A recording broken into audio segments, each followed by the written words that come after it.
मेरा नाम काया है। मेरा एक ही भाई था और मैं सब बहन भाइयों से छोटी थी।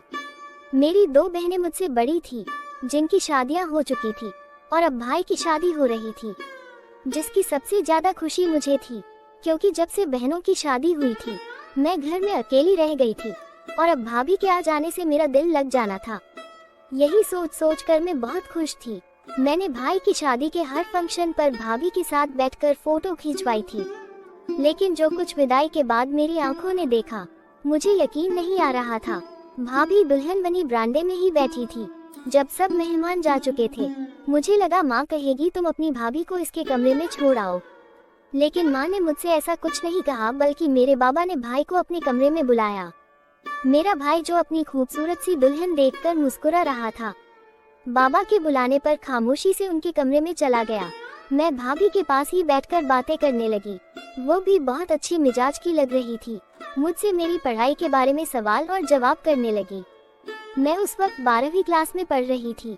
मैं भाभी को अपने दोस्तों के बारे में बताने लगी, इधर उधर की बातें करने लगी, लेकिन उनकी नजरें बार बार सामने बाबा के कमरे के बंद दरवाजे पर जाकर टिक जाती।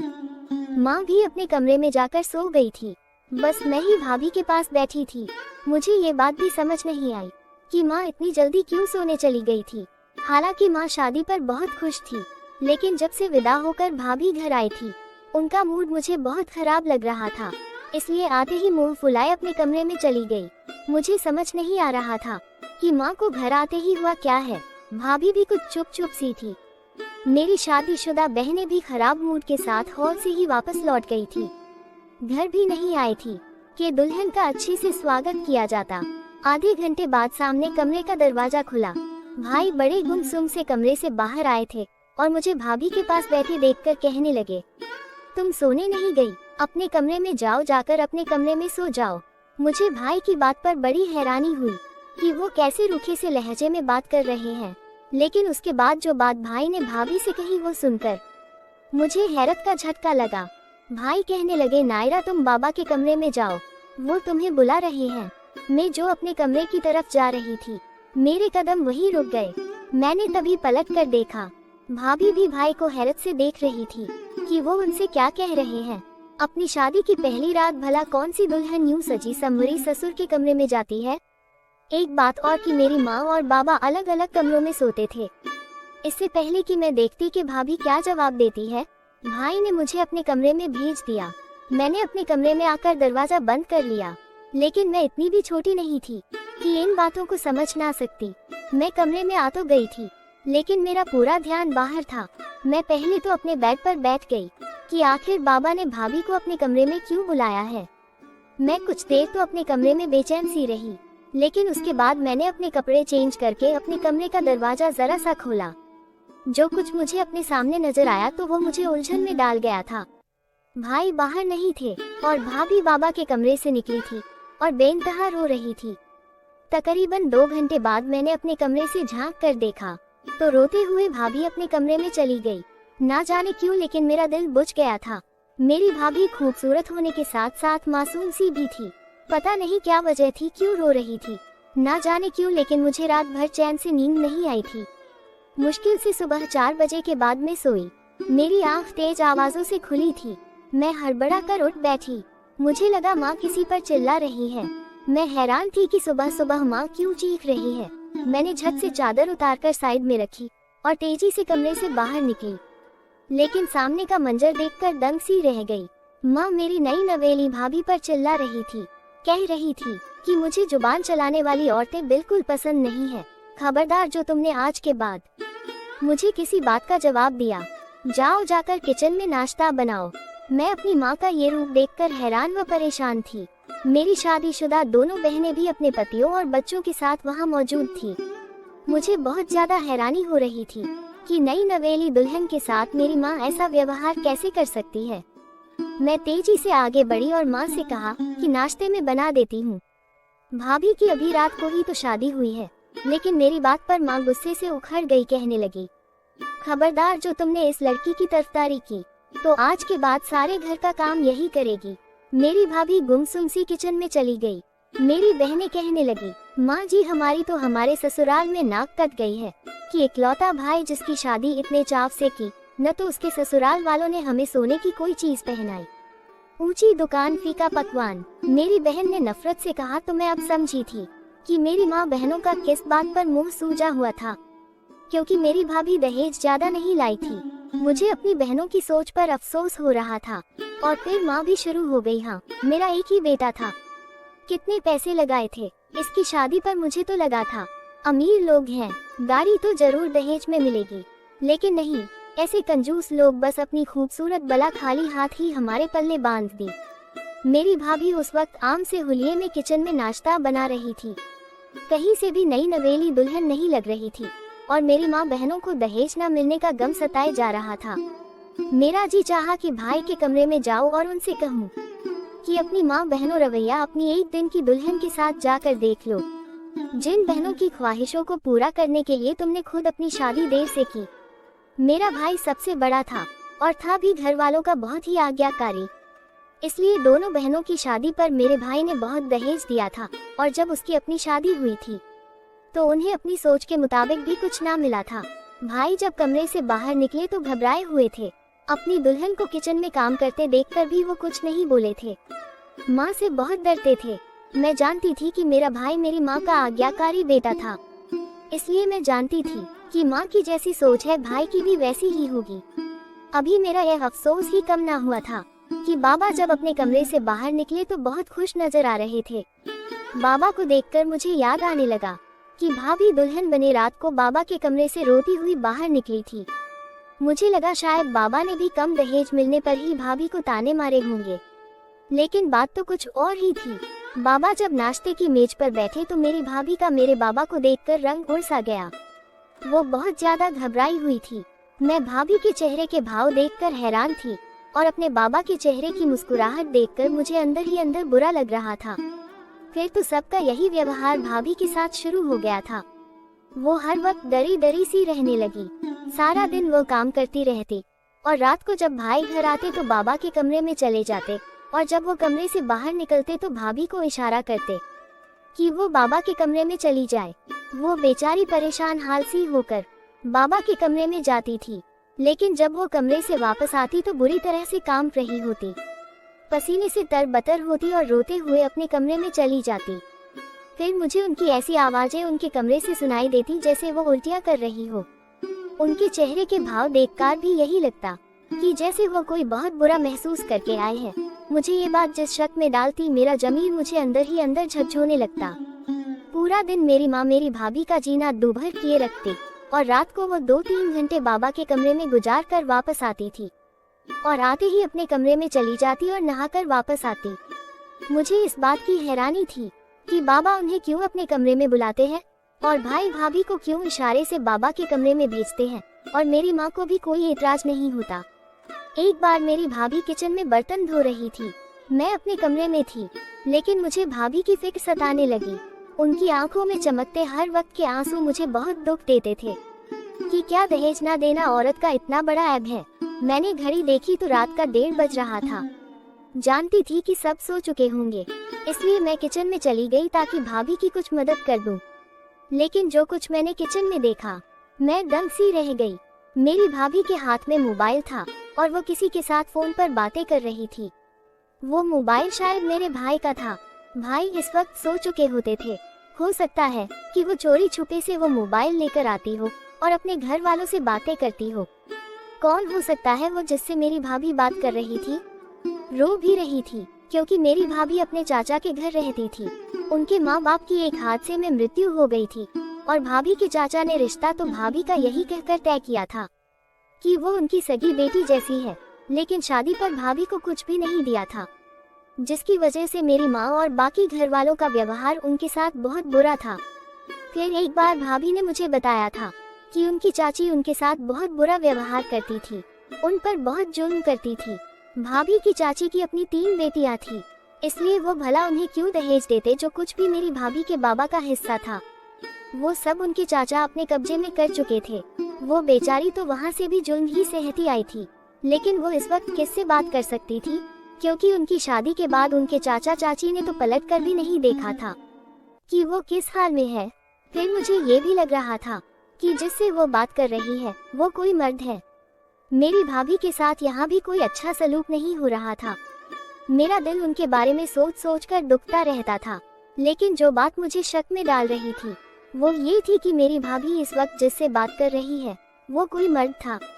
मेरी भाभी उसे कह रही थी कि मुझे यहाँ से ले जाओ, तुम नहीं जानते कि यह लोग मेरे साथ कैसा सलूक करते हैं, और वो व्यक्ति जो मेरा ससुर है वो किस कदर घटिया इंसान है। काश के जो जुर्म वो मेरे साथ करता है उसकी बेटी भी वो सब सहे तो उसे पता चले। ये बात सुनकर मैं वहीं से पलटकर अपने कमरे में आ गई। ना जाने वो व्यक्ति कौन था जिससे मेरी भाभी बात कर रही थी, और बाबा ऐसा क्या करते थे। भाभी के साथ मुझे बाबा की हरकत खुद भी पसंद नहीं थी, लेकिन जिस तरह से मेरी भाभी रोते हुए बददुआ दे रही थी मेरी रूह तक कांप गई थी। फिर मैंने सोचा कि बाबा ये क्यों नहीं सोचते कि जो कुछ वो भाभी के साथ कर रहे हैं अगर मेरी बहनों के ससुर भी उनके साथ करें तो क्या वो बर्दाश्त करेंगे। और मेरा भाई क्या बिल्कुल बेगैरत हो चुका है जो खुद अपनी पत्नी को अपने बाप के कमरे में भेजता है। हालांकि मेरा बाप मेरी बहनों से कहता था कि कोई जरूरत नहीं है अपने ससुर की सेवा करने की, ना ही उसके कमरे में अकेले जाने की। मेरी दोनों बहनें बहुत तेज थी, अपने ससुराल वालों को नचा कर रखा हुआ था, पति भी उनके काबू में थे, और जब यहाँ आती तो भाभी की शामत लाए रखती थी। हर वक्त उन्हें दहेज ना लाने के ताने देती रहती थी। मेरी माँ भी किसी से कम नहीं थी, पूरा दिन मेरी भाभी के पीछे पड़ी रहती थी। दिन में थोड़ा सा भी भाभी को आराम के लिए नहीं मिलता था। मैं उस वक्त भाभी की मदद कर देती थी। जब माँ दोपहर को सो रही होती थी वो मुझसे कभी कभी अपने दिल की बात भी कर लेती थी। लेकिन जब भी मैं उनसे ये पूछती कि बाबा उन्हें कमरे में बुलाकर कहते क्या है, तो उनका रंग उड़ जाता था। वो एकदम ही उड़े रंग के साथ नहीं में सर हिलाने लगती। मेरे दिमाग में बहुत सारे सवाल थे जिनका मेरे पास कोई जवाब नहीं था। मेरी भाभी मुझसे भी बात करते हुए घबराती थी। एक बार जब भाभी मेरे बाबा के कमरे में गई तो मैंने माँ से पूछा कि बाबा भाभी को क्यों रोज अपने कमरे में बुलाते हैं। मेरी बात सुनकर मेरी माँ मुझे जहर भरी नजरों से देखने लगी और कहती मुंह बंद रखा करो अपना, खबरदार जो दोबारा ऐसा कोई भी सवाल मुझसे पूछा भी तो। मुझे माँ पर भी हैरत होती थी कि वो क्यों कुछ नहीं बताती। मैं अपनी भाभी की वजह से बहुत परेशान रहने लगी थी। एक बार मैंने सोच ही लिया कि मैं भी देखूंगी कि आखिर बाबा कमरे में भाभी के साथ करते क्या है। मेरा भाई मेरे बाप से बहुत डरता था, इसलिए जो बात माँ या बाबा कह देते वो कभी उसके खिलाफ नहीं चलते थे। एक दिन जब भाभी कमरे में गई, कुछ देर बाद मैं भी बाबा के कमरे में जाने के बहाने से उठ गई कि जाकर देखूं तो मेरी माँ ने मुझे फौरन से थूक दिया। कहने लगी खबरदार जो तुम कमरे में गई। तो मैंने कहा मैं क्यों नहीं जा सकती, मुझे बाबा से काम है। माँ ने कहा जब तक तुम्हारी भाभी कमरे में है तुम कहीं नहीं जाओगी, चलो जाओ अपने कमरे में। एक रात तो जो कुछ मेरी आंखों ने देखा मैं सोच भी नहीं सकती थी। मैं रात को किचन में जाने लगी। मुझे प्यास लग रही थी, लेकिन जैसे ही मैं बरामदे में से होती हुई किचन की तरफ जाने लगी, सामने का दरवाजा खुला हुआ था। मैं ये सोचने लगी कि रात के इस समय दरवाजा किसने खोला है। मैं जब दरवाजे से बाहर आई तो मेरी भाभी आंगन से होते हुए छत की तरफ जा रही थी। मैं ये सोच रही थी कि इस वक्त वो छत पर क्या करने जा रही है। मैं भी उनके पीछे चली गई, लेकिन जैसे ही मैं छत पर पहुंची मैंने छुप कर देखा कि मेरी भाभी एक जवान लड़के के गले लगकर रो रही थी। ये देखकर तो मैं सांस लेना ही भूल गई थी। वो उस व्यक्ति से भी यही कह रही थी कि मुझे यहाँ से ले जाओ, मुझे यहाँ नहीं रहना। कौन था वो व्यक्ति? भाभी का क्या लगता था, कोई आशिक? मैं वापस लौट आई। मैं बहुत घबराई हुई थी। ये सब क्या हो रहा था? एक तरफ तो मेरी भाभी जुल्म सह रही थी और दूसरी तरफ ये कौन सा रूप था उनका जो मैं देख रही थी। मुझे कुछ भी समझ में नहीं आ रहा था। पहले तो मैंने सोचा कि सबको जगाकर भाभी की असलियत बता दूं। मैं जैसे ही बरामदे से अंदर आई कि अपने कमरे में वापस जा सकूं, तो सामने मेरा भाई खड़ा था। भाई को देखकर तो मेरे हार्ट फेल ही हो गए। वो मुझसे कहने लगे तुम इस वक्त यहाँ क्या कर रही थी? मैं तो परेशान सी हो गई कि क्या जवाब दूं। मुझे घबराहट हो रही थी, इसलिए ताजी हवा लेने के लिए बाहर आ गई थी। वो कहने लगे अच्छा ठीक है, ये बताओ तुम्हारी भाभी कहाँ है? पूरे घर में नजर नहीं आ रही। ये सुनकर तो मैं और भी घबरा गई कि क्या कहूँ और क्या नहीं। मैं अभी सोच ही रही थी कि भाभी भी आ गई। भाई को देखकर तो भाभी के भी होश उड़ गए थे, लेकिन मैंने उन्हें बचा लिया। मैंने कहा, मैं और भाभी दोनों ही बाहर आंगन में बैठे थे। मेरी बात सुनकर भाभी कुछ दंग सी रह गई थी। वो कहने लगी कि हाँ, मैं इसके साथ ही आंगन में थी। मेरा भाई संतुष्ट सा हो गया।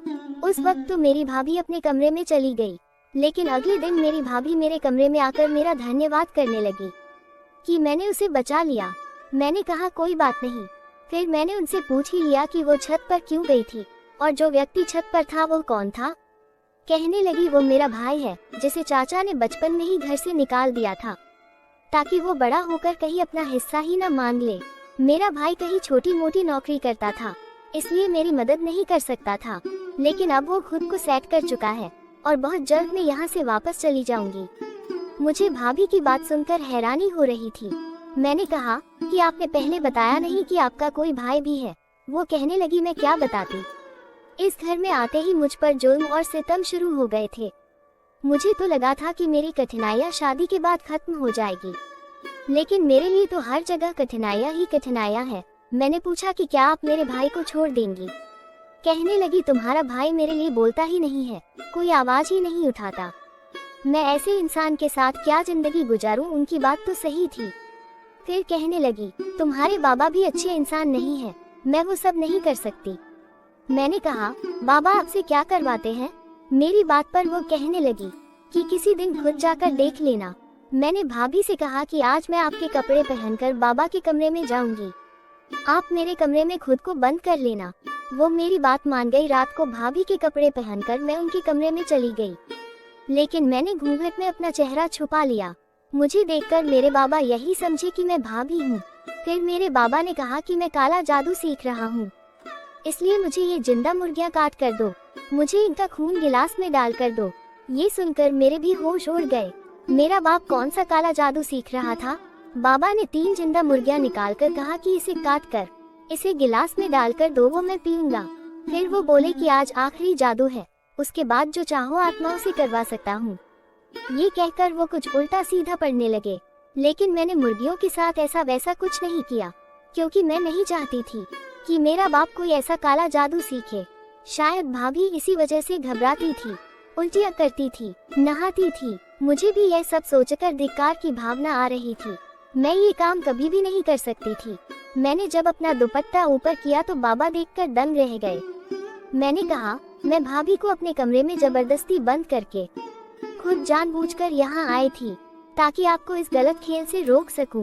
मैंने कहा, बाबा ये बहुत बड़ा पाप है, ऐसे गलत मंत्र पढ़कर आप पापी हो गए हैं। मैं रो रो कर उन्हें समझाने लगी तो वो खामोश हो गए। कहने लगे, मैं यह इसलिए सीखना चाहता था ताकि मैं दौलत कमा सकूं। मेरे समझाने का नतीजा यह निकला कि बाबा इस काम से पीछे हट गए। फिर मैंने अपनी भाभी से ये कहा कि वो अपने भाई की शादी मुझसे करवा दे। मैं अपने घर वालों से यही कहूँगी कि अगर आपने भाभी पर जुल्म किया तो उसका बदला आपका भाई मुझसे लेगा। भाभी को मेरी सलाह पसंद आई। इस तरह मेरी शादी अपनी भाभी के भाई से हो गई। मेरे घर वालों का व्यवहार भी भाभी के साथ ठीक हो गया। मेरी थोड़ी सी अकल इस्तेमाल करने से 2 घर बस चुके थे। मैंने अपनी भाभी का घर बचा लिया था और उन्हें जुल्म से छुटकारा भी मिल गया था। दोस्तों, ये कहानी हमें प्रिया ने रुद्रपुर से भेजी है। अगर आपके पास भी ऐसी कहानी है तो हम भेजें। आपकी कहानी आपके नाम के साथ पोस्ट की जाएगी। वीडियो को लाइक और शेयर जरूर करें। चैनल पर नए हो तो सब्सक्राइब करें और बेल बटन को ऑल पर सेट कीजिए, जिससे आने वाली हर वीडियो सबसे पहले आप तक पहुंचे। धन्यवाद।